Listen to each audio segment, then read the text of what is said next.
Hola amigos, ¿cómo están? Bienvenidos una vez más a mi canal Wendy Paranormal.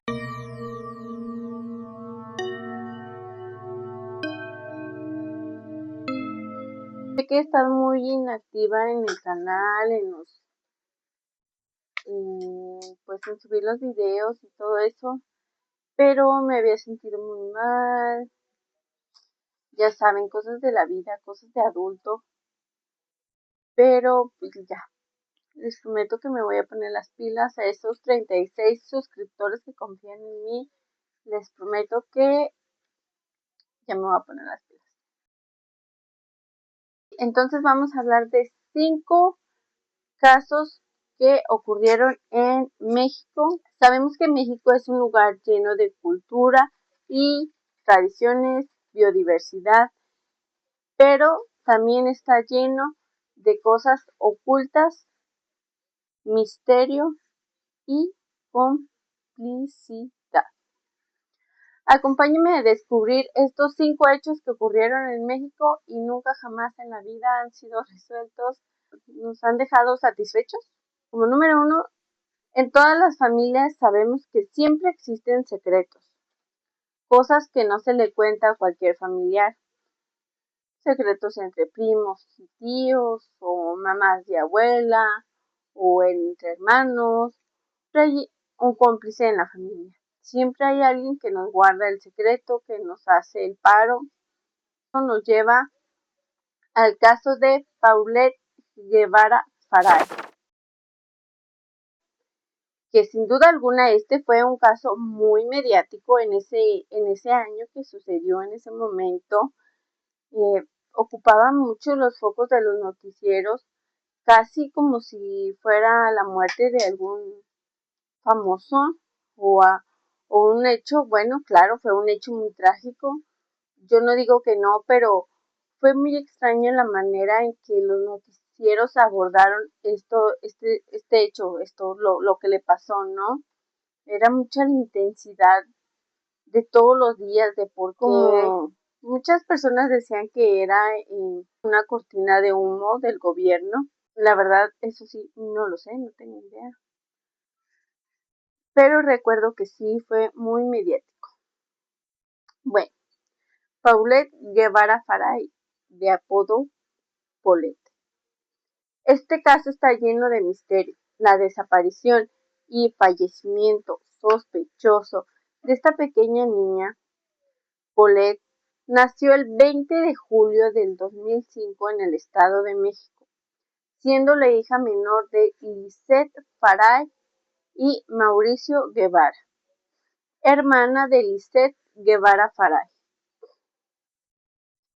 Ella lamentablemente falleció el 22 de marzo del 2010 y tenía solo 4 añitos, la pequeña. La mamá comentó en los noticieros, en las entrevistas, que ella tenía 2 enfermedades que la volvían un poco discapacitada. Tenía la primera, deficiencia motriz, y segunda, un trastorno del lenguaje. Pero la niña no contaba con ningún retraso mental, así que podía hacer varias cosas por sí sola.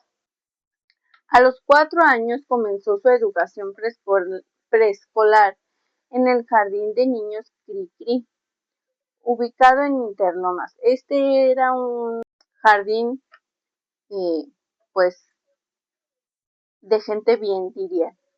Las maestras y la directora se referían a Paulette como una pequeña entusiasta que hacía el mayor de sus esfuerzos por realizar sus actividades por ella misma, y a quien solo debían asistir debido a su capacidad motriz y del lenguaje en algunas ocasiones o acciones cotidianas. Dijeron esto las maestras. Y la directora añadió que antes de que se reportara su desaparición, Paulette dejó de asistir a la escuela desde el 12 de marzo y un día después se le notificó que la niña estaba enferma. pero no le dieron más detalles de qué era lo que pasaba, porque estaba enferma o cuándo regresaría a la institución.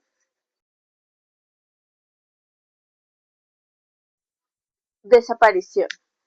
La noche del domingo 21 de marzo del 2010, Paulette llegó con su hermana y su padre a su apartamento en el Estado de México, después de que los tres salieran a Valle de Bravo. La madre de las niñas ya las estaba esperando, pues para arroparlas y dormirlas, nada más. Así lo hizo, tal cual, como todas las noches. Esa noche fue el supuesto último día en que se vio a Paulette, a la niña, ya que durante la madrugada del lunes 22 de marzo se supone que desapareció misteriosamente. En la mañana del día siguiente, Erika, que era una de las nanas que trabajan, pues así se le dice, ¿no? Son estas personas que nos ayudan con nuestros hijos, que los atienden, fue a despertar a Paulette y se dio cuenta que pues no estaba. Preocupada, y le habla a Lisette, que es la mamá, y empiezan la búsqueda normal en el cuarto, en el departamento, después en el edificio, después su padre, Mauricio, notifica a su hermana y después le informarían a las autoridades.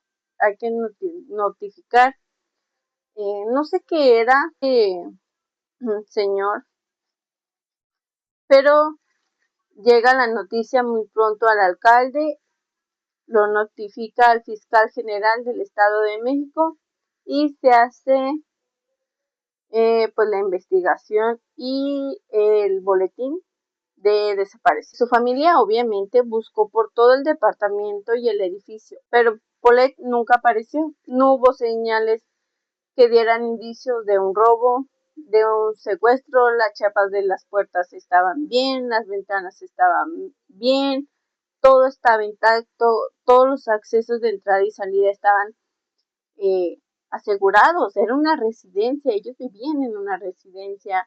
El complejo de vivienda tenía vigilante, tenía cámaras, búsqueda y falsas declaraciones.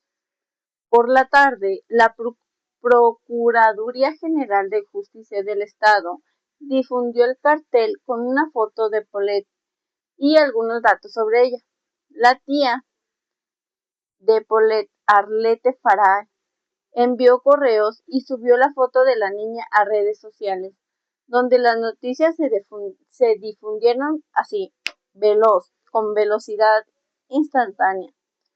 Y los cibernautas desencadenaron una búsqueda masiva. Por la noche, Lisette llamó al presunto secuestrador, pidió que le devolvieran su hija y que la dejara en un centro o en un lugar seguro para la niña. Y aseguró en televisión que no habría represalias ni nada contra el secuestrador, ¿no?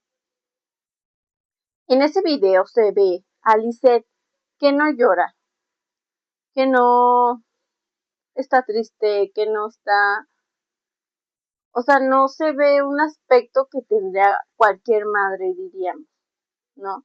Porque yo como madre estaría histérica, estaría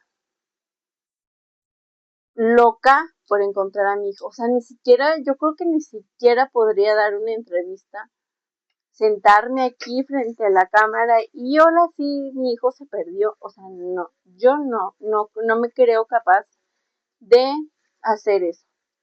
Pero ella dio una entrevista, lo único que tenía era que le parecía muy nerviosa. Después de la notificación y distribución de folletos con la cara de Paulette, se ordenó poner la imagen en espectaculares anuncios en televisión y transporte público.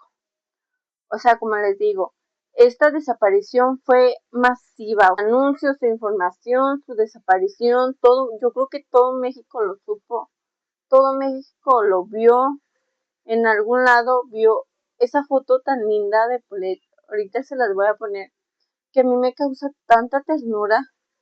Guevara, que era el padre, también apareció en los medios pidiendo que se le devolviera a su hija. Recordó que había salido a trabajar la mañana del lunes 22 de marzo, cuando aparentemente Paulette había desaparecido el 29 de marzo.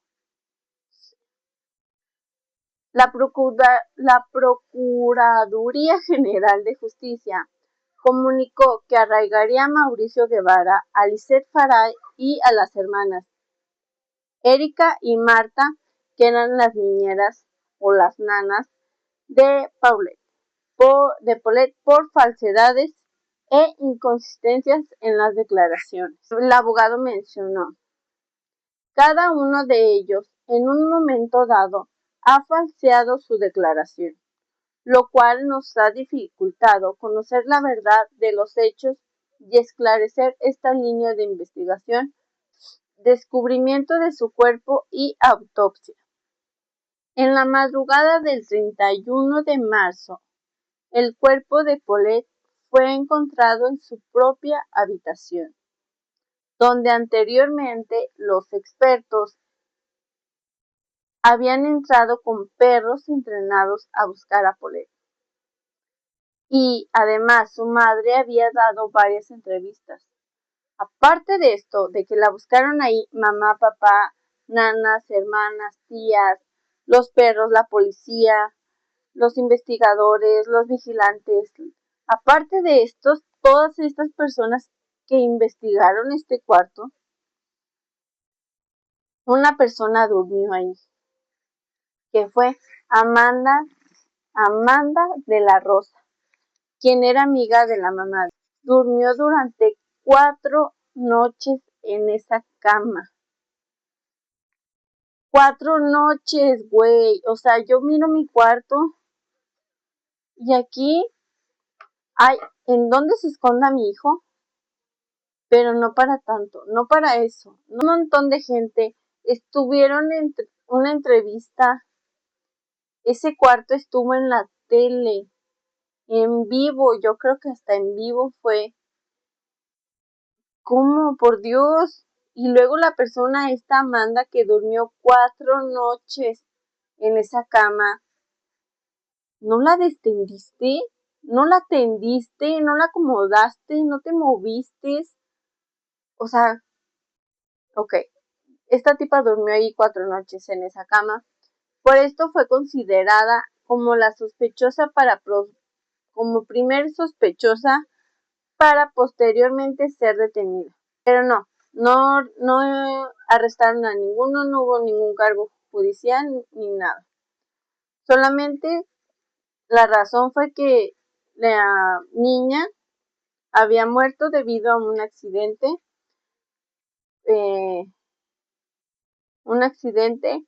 con causa de muerte siendo descrita como asfixia mecánica debido a la obstrucción de las cavidades nasales y compresión del tórax abdominal. Ese fue el dictamen. Entonces, la autopsia que se realizó reveló lo siguiente: tenía una tela ortopédica sobre la boca que se le colocaba cada noche para evitar que la tuviera abierta mientras dormía. Sus restos fueron manipulados después de fallecer. Ingirió alimentos al menos 5 horas antes de su muerte. El cadáver presentaba 2 segmentos de tela adhesiva rectangulares en posición vertical sobre ambas mejillas. No. Además de señas de un golpe en el codo y rodilla izquierdos. No contaba con signos de violencia física o sexual. Y tampoco se encontraron rastros de sustancias tóxicas en su sistema. La misma necropsia estableció que su fallecimiento se registró entre 5 y 9 días antes de que fuera realizado el análisis, del cual se informó el 31 de marzo. Conclusión: fue que Paulette, por sus propios medios, rodó sobre la cama y accidentalmente cayó de cabeza en el pequeño espacio de la base del colchón, donde murió asfixiada y permaneció durante 9 días sin ser notada por un montón de personas que estuvieron en el cuarto. El juez concedió la libertad a los padres y niñeras de Paulette. Pues hubo una guerra entre los padres de quién tuvo la culpa, de que si la mamá, que si el papá.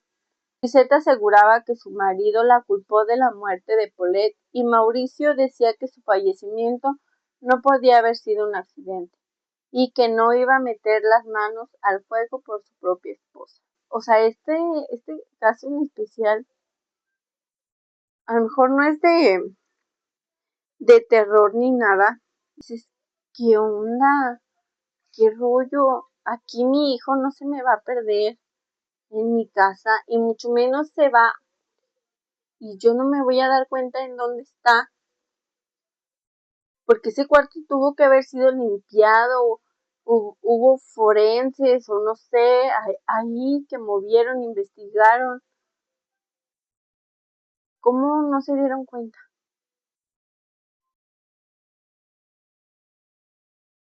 Segundo, traigo al colegio Repsamen. No sé si se pronuncia. Todos los días, algunos van a su escuela o colegios para aprender a ser amigos. Otros, como yo, mamá y papá, llevamos a nuestros hijos para que les enseñen habilidades que van a necesitar para su crecimiento, para su profesión. Los llevamos a las escuelas, los llevamos a los colegios, pero nunca ninguno está preparado para ir a la escuela y presenciar un sismo, un terremoto, una inundación, un incendio. Imagínate la histeria, el miedo de las personas y toda esa energía acumulada en un solo lugar, el colegio Repsam. El 19 de septiembre del 2017, un sismo de magnitud 7.1 causó el colapso del colegio Enrique Repsamen en Ciudad de México, provocando la de 19 niños y 7 adultos. Se reportó ampliamente la búsqueda de una niña llamada Frida Sofía. Durante días se mantuvo la esperanza de encontrar a esta niña con ese nombre bajo los escombros, pero la Marina y la SEP confirmaron que no había tal menor y que todos los niños habían sido localizados, salvados o identificados. O sea, los que la dueña y directora del colegio, Mónica García Villegas, Miss Moni, recibió una condena de más de 29 años por homicidio culposo, aunque el inmueble contaba con certificaciones. Investigaciones revelaron a las normas de construcción. Tras confirmarse negligencia en la construcción de el colegio, fue sentenciada por esto, porque fue como fraude y por lo que pasó, ¿no? Por las personas que perdieron la vida. Durante las labores del rescate se difundió la información iniciada el 20 de septiembre sobre una niña atrapada a la que llamaron Frida Sofía, quien supuestamente daba señales de vida. Pero fue desmentido el 21 de septiembre por la Secretaría de Marina y otras autoridades. A años de este suceso, familiares continúan buscando justicia y recordando a las víctimas. Actualmente existe un memorial en la Alameda Sur en conmemoración a las víctimas. Yo me acuerdo que cuando pasó esto, yo me acuerdo que pasaban en las noticias, o no sería de ella. Bueno, pero me acuerdo que estaba el rescatista o la persona esta y hablaba con ella, oía la voz de la niña. Incluso me acuerdo que pidió agua, le pasaron agua, porque ella estaba pidiendo agua en el que hace, creo que es esta señal, la hacen pues sí, los que andan ahí ayudando y buscando estas personas. Entonces es para que todos se callen y él hace esto y sí, o sea, como que habla con la niña, como que escucha algo, me acuerdo perfectamente. Como, o sea, fue algo también que no se resolvió y que quedó en duda porque entonces fue un fantasma. Fue, fue algo que tampoco se resolvió. Pequeñita tiene 12 años, se llama Frida Sofía. No sé. Yo hablé con la niña. Frida Sofía Ledesma. Bueno, tenemos aquí a casos de la vida real. Yo sé que a lo mejor no es un solo caso, pero son casos que pasaron en la vida real, lógico, para variar, y muchos no fueron resueltos, no fueron resueltos. Esas personas trataron de buscar justicia exponiéndolos en en esta serie, en este programa, para así tratar de concientizar o de ver un poco de justicia, ¿no? Mujer Casos de la Vida Real. Fue una serie de antología mexicana presentada y producida por Silvia Pinal para Televisa entre los años 1986 y 2007. Ya fue quien dio inicio a la serie, apareciendo como actriz del primer episodio. El programa mostraba historias basadas en hechos reales. Inicialmente surgió para ayudar a víctimas y sobrevivientes del terremoto 1985, que es lo que les comentaba. Entre los problemas que se encontraban eran los de la sociedad mexicana, como el maltrato físico, abuso psicológico. Hubo varios episodios que trataron de abordar este tema.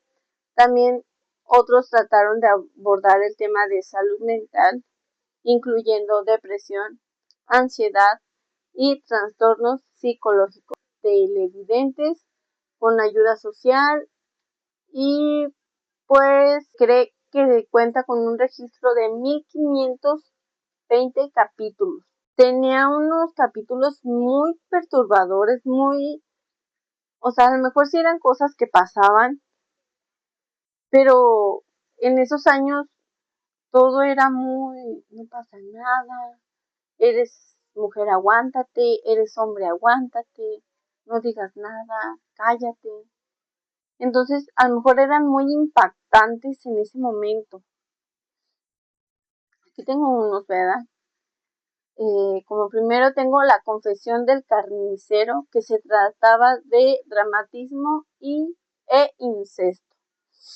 Era una madre confiesa a su hija que su novio de ella en realidad es su hermano, porque ella tuvo una relación oculta con el carnicero. O sea, que el hijo del carnicero y la hija de ella eran medios hermanos y estaban juntos. Ahorita empieza. Sí. La muñeca de trapo. Un episodio extremadamente traumático y recordado por la audiencia, considerado uno de los más perturbadores del programa.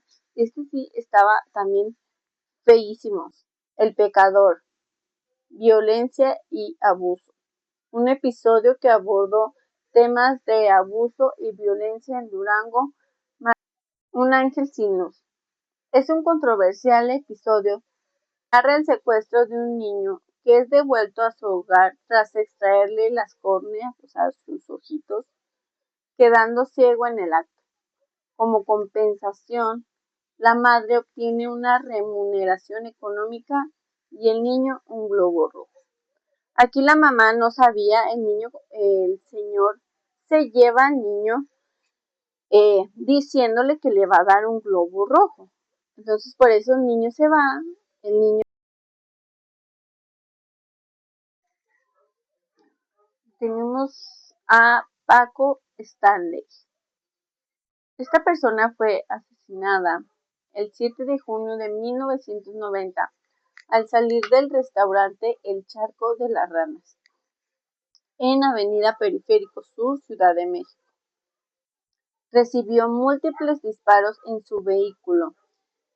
Fue un crimen que conmocionó al país y estuvo rodeado de misterio, involucrando sospechas sobre sus colaboradores y posibles vínculos con el narcotráfico. Fue acribillado por sicarios al salir de comer, recibiendo 4 impactos de bala mortales. ¿Por qué fue un crimen que conmocionó al país? Porque era una persona que salía en la televisión, en el radio, hizo teatro y pues la gente lo quería mucho. Su programa era muy querido por la gente. Esta persona era muy carismático, le gustaba caer bien a la gente y por eso. Ok, ahí va. Francisco Jorge Stanley Albaitero vivió en la Ciudad de México y nació el 3 de julio de 1942. Conocido como Paco Stanley, fue un locutor y conductor de televisión mexicano que trabajó en programas de entretenimiento y noticias en los años 70, 80 y 90. Y en sus últimos meses de vida estuvo en TV Azteca. También participó directamente por un tiempo en actividades de política del país en un partido político. Okay. Estuvo en la radio en 1969, después fue contratado por Televisa en 1974 por el Canal 4 en el programa Nuestra Gente. Después estuvo en teatro por un periodo aproximado de 15 años, interpretando el papel estelar en la versión cómica de la obra Don Juan Tenorio. Como les comenté, también estuvo en la política durante las elecciones federales de México del 88 y fue candidato, pero no ganó. No ganó. Fue famoso por sus declamaciones poéticas y grabó 3 discos de larga duración. Restaurante El Charco de las Ranas, lugar donde ocurrió.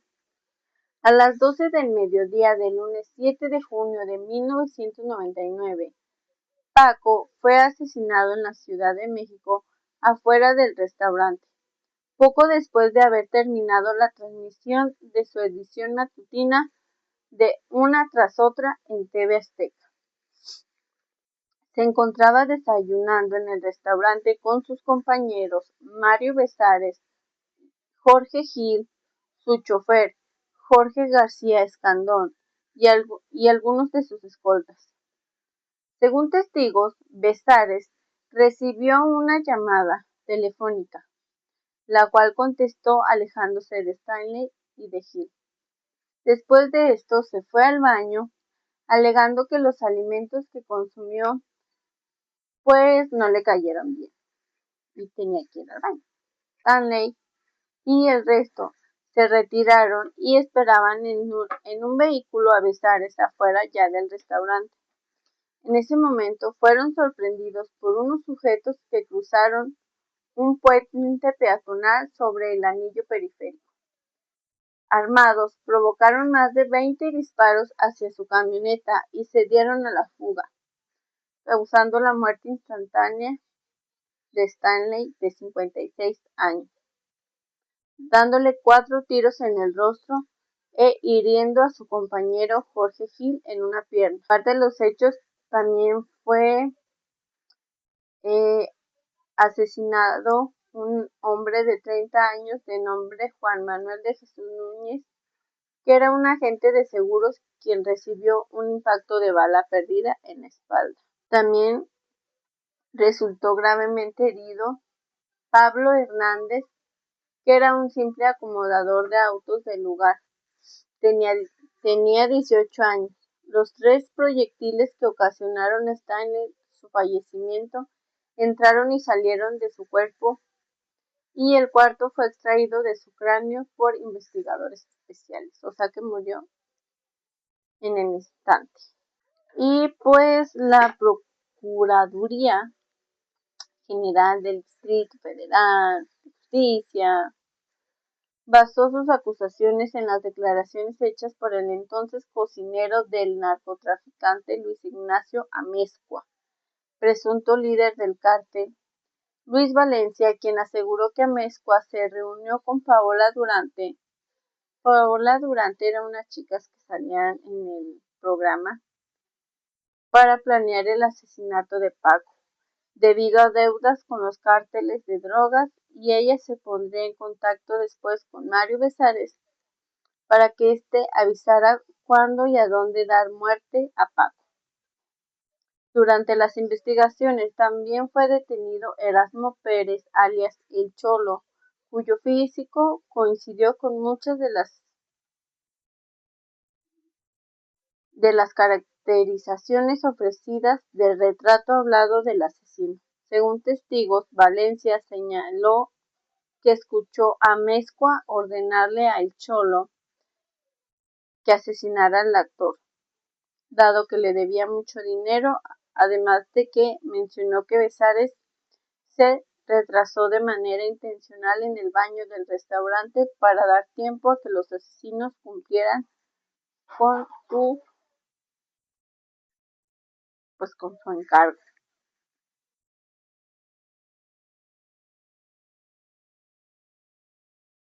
Y encontré otro hecho como el de Frida, pero este era Monchito. Fue un supuesto niño de 9 años convertido en un símbolo de esperanza tras el sismo del 19 de septiembre del 85 en Ciudad de México. Se reportó atrapado en la Merced, movilizando intensos rescates durante semanas, pero nunca fue encontrado, incluyéndose que el caso fue una invención o histeria colectiva. Se informó que Luis Ramón Monchito Nafarrete Maldonado estaba bajo los escombros de una vecindad en la calle Venustiano Carranza en el 148. Los voluntarios aseguraron escuchar golpes y ruidos, manteniendo la esperanza de encontrarlo con vida días después del terremoto de magnitud 8.1, pero nunca lo encontraron ni a él ni a sus restos. A pesar de las dudas, el caso movilizó al gobierno y a los rescatistas, convirtiéndose en una de las historias más enigmáticas de esta tragedia. También está el niño terremoto, que se llama Jesús Francisco Flores Medina. Aún no sé si ya no se llama. Este niño no nació en un hospital, ni entre pañales limpios, ni brazos cálidos.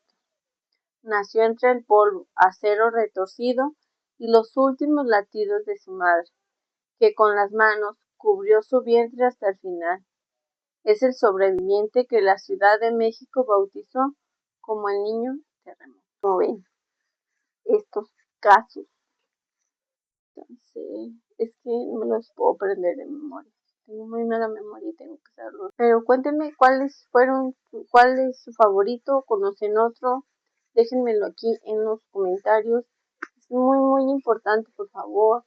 Déjenme un comentario, lo que sea, un emoji, un saludo, o saludos desde Saltillo, saludos desde México, saludos desde donde estés, desde estés en el baño, saludos desde el baño. Pero déjame un comentario.